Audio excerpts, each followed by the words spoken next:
Bueno, ahora vamos a estar hablando con el fiscal general de Tucumán, Gustavo Gómez, porque vamos a estar mirando otra cara también de la justicia, que me parece que es muy muy importante, porque siempre estamos denostando todo y no es cierto. Ya estamos en contacto con el fiscal general de Tucumán, Antonio Gustavo Gómez. ¿Qué tal, Gustavo? ¿Cómo te va? ¿Qué tal, Mario? ¿Cómo están? Buenas tardes. Bien. Aquí en una tarde gris, podría decir el tango, pero la estamos pasando muy bien. Bueno, acá estamos por el estilo. Tucumán se está preparando para el gran encierro y vos sabés que los fiscales federales tenemos más trabajo del debido cuando se producen estos encierros, ¿no? Por la infracción al artículo 205 del Código Penal, el artículo 202, y son todas las normas vinculadas a la salud pública. Claro.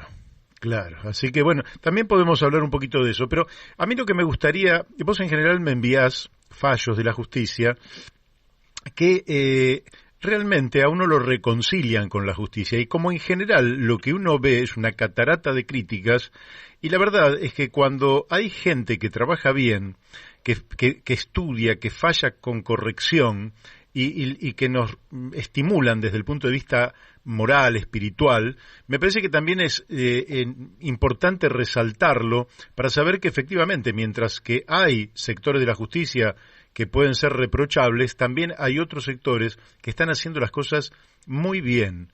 Y eso me gustaría realmente resaltarlo. Vos me mandaste investigaciones, tareas que llevan años muchas veces, pero que llegan a buen puerto. ¿Por qué en los pocos minutos que tenemos no me resaltás la que vos creas más interesante de estas investigaciones que han llegado a buen puerto? Mira, primero decirte de que el problema nuestro seguramente es que no tenemos un buen equipo de prensa. Uh-huh. Entonces esos fallos no tienen, no tenemos manera de llegar, excepto algunos amigos como vos, o como que podemos contar en otros medios, que los grandes medios nacionales poco y nada les interesa, ¿verdad? Puntualmente, por ejemplo, vos sabés que el PAMI es una de las grandes cajas que tiene el Estado argentino, digo, de las grandes millones de pesos que tiene el Estado argentino, porque administra la caja de prestaciones sanitarias más importantes del país. Sí. Eso la hace un blanco directo de estafas. Uh-huh. Y de la búsqueda de sacarle dinero de como sea por cuestiones que tienen que ver a veces con el nepotismo, por el acomodo político, pero también por el delito previsto por el artículo 174, inciso quinto. También tenemos casos de ANSES, que es otra de las grandes cajas que tiene el país. Bueno, se ha tratado, hemos investigado algunos casos y estamos continuando otros donde el PAMI fue estafado montos muy importantes de dinero, y la Cámara Federal acaba de confirmar el último procesamiento de una investigación que tiene ya muchos años, en donde están involucrados distintos tipos de acuerdos y negociaciones vinculadas a un grupo de médicos muy importante. Vos sabés que uno cuando piensa en estafas siempre las imagina o de muy baja monta o de un altísimo nivel. Cada vez que hablamos de estafa nacional, hablamos de millones y millones de dólares o de muy bajo nivel. Pero resulta que también hay casos como estos que no trascienden, en donde un grupo de médicos constituyen una sociedad y como cada médico de cabecera tiene la posibilidad de recetar 5 remedios a cada jubilado por mes, y algunos de sus pacientes no necesitan ninguno, entonces, entre comillas, venden esas recetas con los medicamentos que esa sociedad le reclamaba. Por ejemplo, vos necesitabas algún remedio, te asociabas a esa sociedad, te cobraban unos pesos de 5, 10 por mes para que vos mantengas tu sociedad, y cuando vos necesitabas algún remedio, ibas ahí y decías, bueno, necesito este remedio que me es muy caro. El director de esa sociedad llamaba a uno de los médicos que le entregaban recetas truchas, decía, recetame tal medicamento. Lo recetaban, pagaba PAMI y le entregaban el medicamento a esta persona que lo pedía ilegal. ¿Cómo lo descubrimos? Bueno, porque fue un afiliado de PAMI a comprar unos medicamentos en una receta firmado por otro médico que no era el de cabecera, y el farmacéutico le dice, escúcheme, pero aquí la verdad es que usted ya cumplió con el tope de 5 medicamentos. El afiliado dice, no, eso es imposible, yo no he comprado en ese mes. No, sí, mira, aquí está. El afiliado se va a quejar a PAMI, acá está la otra pata de la estafa. El papi le dice, sí, vamos a investigarlo, vamos a averiguarlo, pero foldeaban esa investigación y no la investigaban. El afiliado quería comprar los remedios y otra vez le habían hecho ese jugado, entonces como una relación, en el interior a veces las relaciones son más estrechas entre fiscales y ciudadanos de a pie, claro. Hizo la denuncia en una fiscalía y se empezó a hacer la investigación. Y vimos con toda la red, el empleado de PAMI, los médicos, más de 10, incluso las farmacias, que cuando van a vender sus remedios le tienen que pedir el carnet de afiliado de PAMI, y en realidad vendían esos remedios sin necesidad de presentar el carnet. Claro. Estamos hablando de una estafa millonaria. Con medicamentos, nada menos. Sí, con la plata del Estado, ¿no? Sí, claro. Y bueno, a raíz de eso y otras investigaciones, porque eso es una causa penal que tenía ya bastantes años, pero a raíz de esa investigación se han despertado otras en muchas partes del país que están en trámites ahora, estoy hablando más de 10 o 12 provincias, justamente con la venta ilegal de medicamentos y sobre todo con las tiritas esas que se venden para la diabetes, para medir la diabetes. La farmacia es el nudo de estas estafas y muchas veces uno puede pensar de que esa negligencia es por hacer un favor, para no pedirle el carnet. O a todos nos molestan que nos pidan el carnet de afiliado, pero es imprescindible porque es la manera de poder garantizar el patrimonio de una obra social que es nuestra, ¿no? Ahora, ¿y qué penalidades cargan estos médicos y estos farmacéuticos y estos empleados del PAMI? Bueno, a ver, las penas, como se tratan personas que no tienen ningún tipo de antecedentes, claro. Y nosotros eso lo sabemos porque, como dicen ahí los porteños, le hacemos tocar el pianito, ¿no? Es decir, tomamos las impresiones digitales, pedimos informes al registro de incidencias y no tienen antecedentes, entonces generalmente si es condena, la pena es de 3 años de prisión en suspenso. Pero pueden perder su matrícula, ¿no? Bueno, eso te iba a decir. ¿Qué es lo malo de esto, Mario? Y que el colegio médico no le inicie un juicio para que pierda la matrícula, para suspenderla, o por lo menos para iniciar la investigación. Muchos de estos médicos, como han pasado tantos años, se han hecho una carrera y un renombre, y por lo tanto el colegio médico no le inicia un tribunal de ética para saber por qué están en estas cuestiones. Bueno, eso desalienta, ¿no? Porque uno dice, pucha, algún tipo, lógicamente que también es cierto que si vos tenés un médico con altas capacidades, nadie lo quiere perder.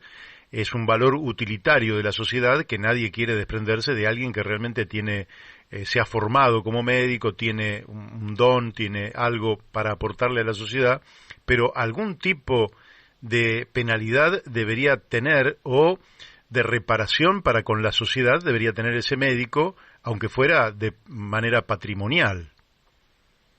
Bueno, de hecho, en el marco de la causa penal en caso de condena, se le embarga, ya tienen embargados sus bienes por varios millones, ¿no? Ajá. Pero como consecuencia de la causa penal, si logramos hacer, porque todavía no lo pudimos hacer totalmente, si logramos hacer la evaluación económica de toda la estafa, el monto que surge se actualiza valores por la tasa de inflación y se le cobra por todo ese daño, ¿no?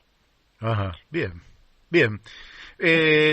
Pasemos a otro caso que tiene que ver con la Cámara Federal de Tucumán y que vos decís que confirmó el procesamiento por el delito de lavado de dinero proveniente del narcotráfico a una banda de Santiago del Estero.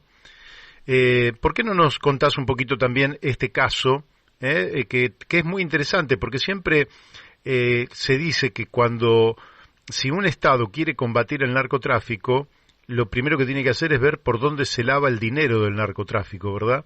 Y muchas veces uno piensa que se mira para otro lado, pero por lo menos hay un caso, que es este que vos relatás, en el cual da la impresión de que la Cámara Federal de Tucumán ha tenido realmente una actividad muy correcta.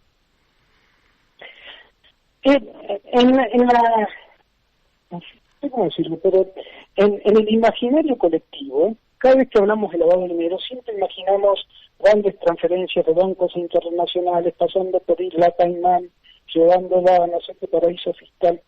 Y a veces es mucho más común y mucho más berreta, si vos querés, de lo que imaginamos. Nosotros estamos haciendo un control a la inversa de toda la movilidad, de todos los autos, de lo que transita por nuestra provincia y por Santiago del Estero, que está dentro de mi jurisdicción, porque sospechábamos de hace ya bastantes años de que el dinero ingresaba en sólido contante a Bolivia a través de dólares que eran llevados encubiertos dentro de algunos, para diferenciarlo de las mulas, que son las que traen la droga, a esto le decimos camellos. Uh-huh. ¿No? Entonces, estos camellos cargaban sus camionetas en doble fondo con billetes de $100, que en algunos casos, como este que vos me contás, suman unos $100.000 y algunos millones más de pesos. En otros hemos descubierto cantidades mucho mayores, pero en atención a este doble control, es decir, no solamente controlamos los autos que vienen del norte hacia el sur buscando la droga, sino también controlamos los autos que vienen del sur hacia el norte. Claro. Lo que yo te pasé es un antecedente, pero el inmediato anterior, que fue 4 o 5 meses antes, incluso encontramos barras de oro transportándose por el norte. Barras de oro.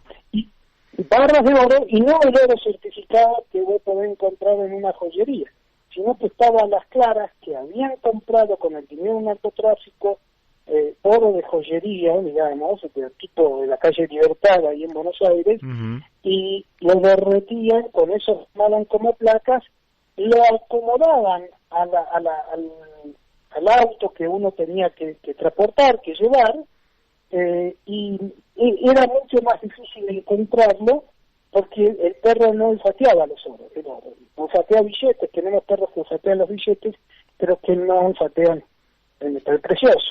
Claro. Entonces, también aquí vale mucho, y es muy importante, por parte de la experiencia de los controles que están formados por los gendarmes. Los gendarmes tienen una escuela de gran avanzada, esa escuela de suboficiales que a veces uno le presta atención, pero tienen una escuela de gran avanzada que, junto a la experiencia, le permiten encontrar casos de camellos viajando al norte, llevando oro, llevando dólares y llevando billetes.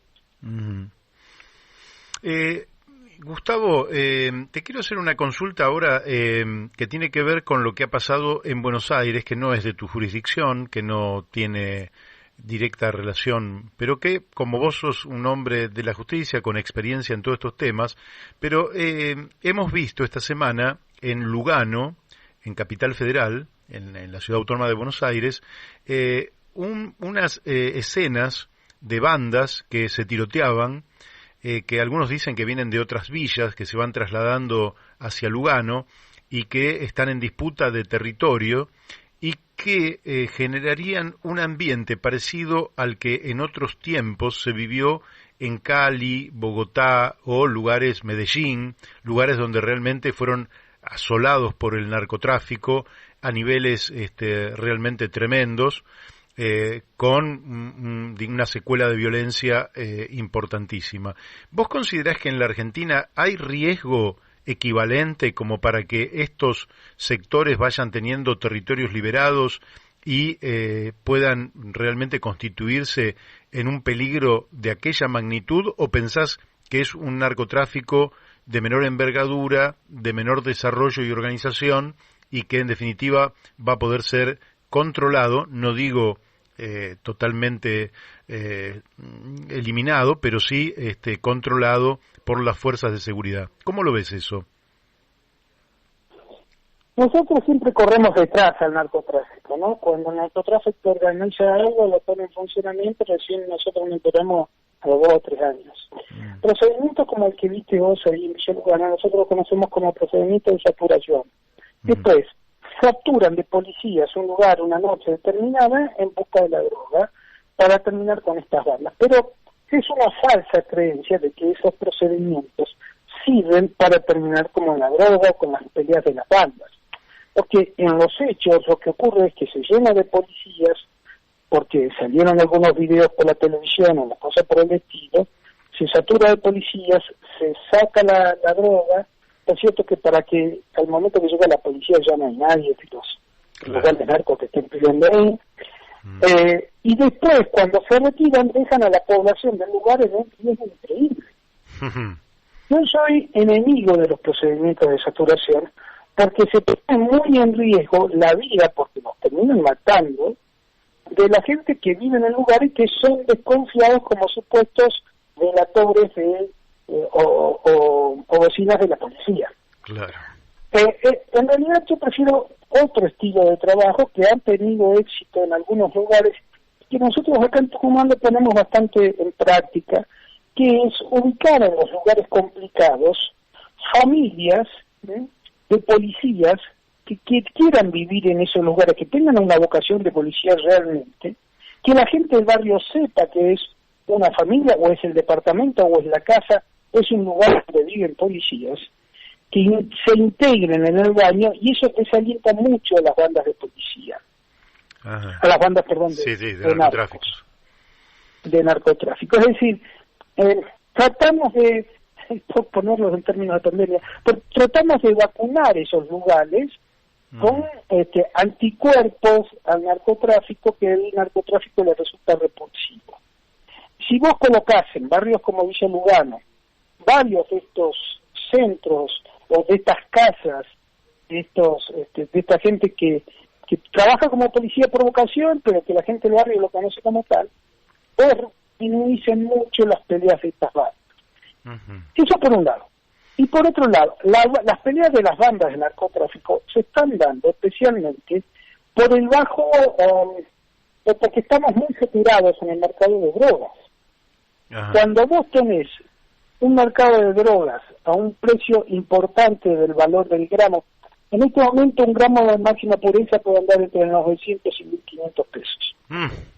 Si vos saturás el mercado con drogas, si vos le tapás el mercado con drogas, en vez de 900 va a valer 400 o 500. Sí. Entonces, ¿qué ocurre con las bandas? Necesitan vender, porque el grado inmediato superior les exigen que venda para poder seguirle bajando drogas. Si no venden, el gran narco cambia de banda y elige otra. ¿Me te dice hasta acá? Sí, entonces, es interesantísimo lo que estás describiendo.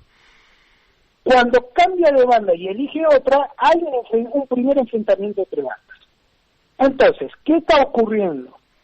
Cuando vos bajás el precio de mercadería y no conseguís venderla, invadís el territorio de otra banda, que está pasando por lo mismo. Entonces se generan estos tiroteos por invadir el territorio del uno al otro. Si el precio de la cocaína, en vez de estar en 400, pasara a valer 2.000, vos no tenés problema de tiroteo entre las bandas, porque justamente el valor de la cocaína, del gramo de cocaína, va a ser más importante y no va a haber necesidad de pelearse con nadie porque tu mercado está asegurado. Lo cierto es que generalmente esto se da por presión de los grandes narcos, que de arriba para abajo le dicen, bueno, vos me tenés que vender por mes 100 kilos, 200 kilos. Si no me vendés, no solamente te limpio a vos, sino que pongo otro que pueda vendernos. Y esto es lo que genera violencia entre los narcos. Tremendo. Bueno, y nos has dado un método que la verdad es que yo no conocía y que me parece más que interesante, pero vamos a seguirla. Gustavo, realmente te agradezco muchísimo la amabilidad que tenés de comunicarte con nosotros, y seguramente en una próxima oportunidad vamos a profundizar un poquito más este tema del narcotráfico, que realmente a la gente la pone muy mal, la gente de bien podríamos decir, y que parece que fuera un problema de muy difícil resolución, de manera tal que lo profundizamos otro día. ¿Te parece bien? Perfecto, pero para dar una tranquilidad a la gente, nosotros estamos lejos de ser Colombia, Brasil, que son los grandes cercos los centros del narcotráfico en América Latina. Gracias a Dios. Bien, bien. Bueno, gracias a Dios entonces no estamos lejos de aquello. Te mando un fuerte abrazo. Chao, Mario, que tengan un buen fin de semana y que el día 25 recordemos a la patria con todo el amor que ella merece. Así es, así será. Bueno, hemos hablado con el fiscal general de Tucumán, Antonio Gustavo Gómez. Ustedes lo han escuchado, una persona realmente altamente calificada, que nos da buenas noticias de la justicia, que nos pone en un encuadre de situación de lo que realmente estamos viviendo, que resulta bastante más interesante que a veces lo que vemos, que no sabemos qué magnitud tiene, qué peligrosidad tiene, hasta dónde llegan, y bueno, por lo menos nos ha pintado un panorama donde efectivamente no estamos, como esta semana se dijo en muchos medios de comunicación, que podríamos pasar a ser alguno de aquellos centros del narcotráfico mundial que se transformaron en verdaderos infiernos por la cantidad de muertes, de crímenes, de